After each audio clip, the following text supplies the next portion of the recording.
she was terrified of mice. And my mom chased her into the car with baby mice dangling from their tails, and the funny part is, and the ironic thing is, she was deathly terrified of mice herself. I took advantage of that many, many times. Her brother Jimmy was born 2 days after her 4th birthday. She was always claimed him as her birthday gift. The family moved to Calgary when Mom was 10. Her dad left the farm and moved to the city and worked for CPR Telecommunications. When she was 12 years old, she was on her way to school one morning. Yeah. And a neighborhood boy threw a rock. I think I only did it once.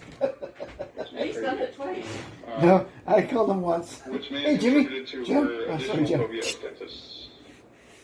As a teenager, she worked at Fairweather's clothing boutique. She actually modeled for them and even purchased her honeymoon going away outfit from there. Oh, I used to work there. I didn't know she modeled there. When Mom was 18, she left home to attend Ricks College.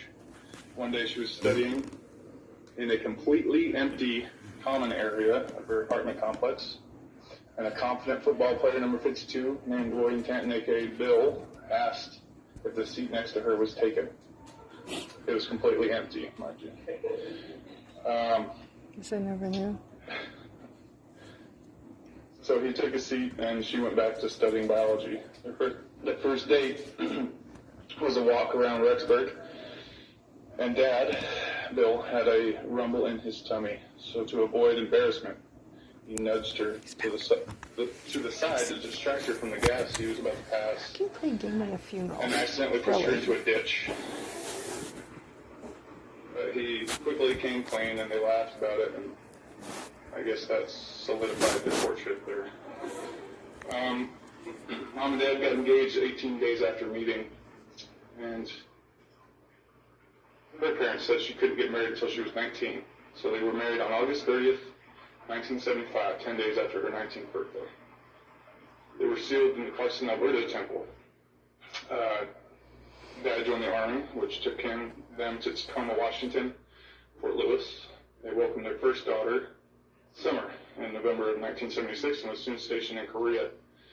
And Korea in those days, and I think even now, is an unaccompanied tour, but Mom wasn't having that, so she moved to Korea, despite the instructions from the military, and her and Summer lived off base in Korea.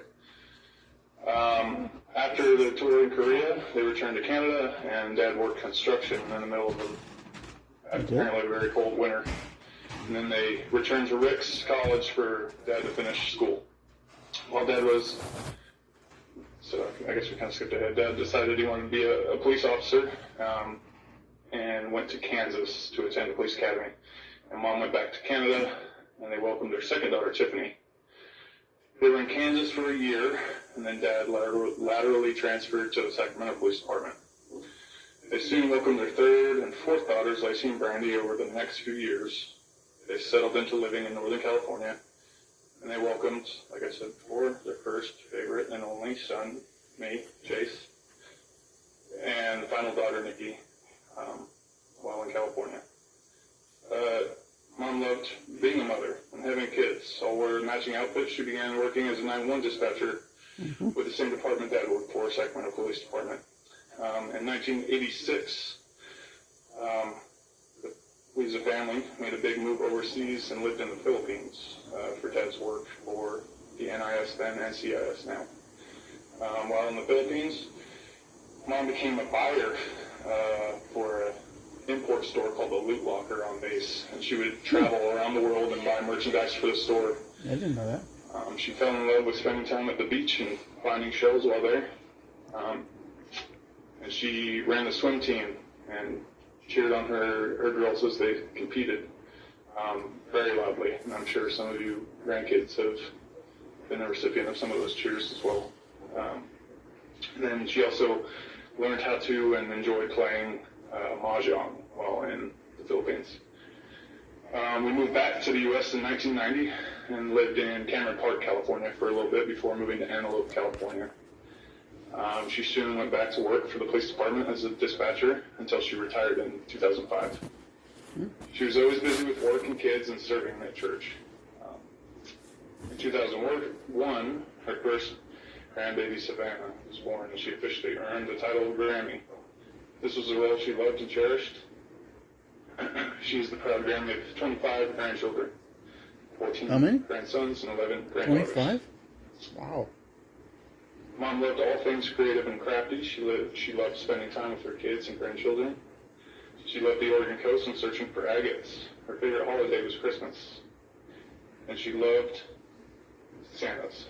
She had over 200 Santas in her collection and 100 plus snowmen to create all the magic of the season for her grandchildren at her house. She loved to travel. Over the years, Mom and Dad traveled to Thailand, Fiji, Croatia, the Mediterranean, and other places. She was the center of our family and always took care of everyone.